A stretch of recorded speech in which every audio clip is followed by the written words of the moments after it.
Season 1, Episode 2, It's Coming. Greg Boatwright is heading for a nervous breakdown.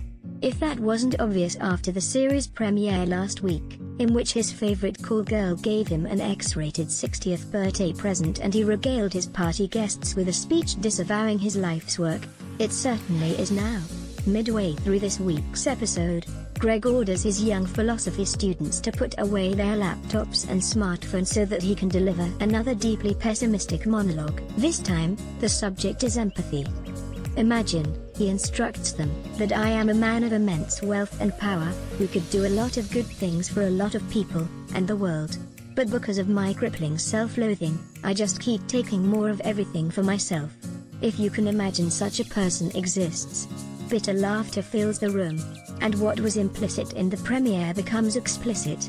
Greg's crisis is about Donald Trump. As he sees it, empathy is no longer a viable mode of dissent. Sure, he argues, one can acknowledge that psychic pain dictates this, imaginary man's behavior.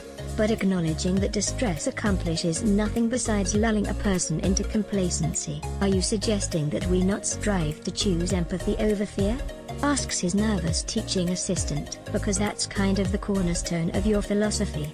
This has the potential to be a rich conversation, even if you don't share Greg's bleak point of view. I only wish Alan Ball, the creator of Here and Now and the author of its first 2 episodes, had found a different way to start it. A subtler screenwriter might have heeded that ancient writing workshop maxim, show, don't tell. But a show's political agenda doesn't have to be subtle to be effective, as both seasons of FX's blunt yet poignant American crime story have proven. The bigger problem is that Ball is dictating what each of his characters represents before we have much insight into who they are. Ashley is the screen on which society's racism is projected. Kristen, who talks openly about slut-shaming and menstruation in class, is becoming the show's avatar for feminism. She's had the bad luck of contracting chlamydia from her very first Yule encounter. And when Ashley takes her to Planned Parenthood, Kristen beats up an anti-abortion protester who calls her a dumb whore.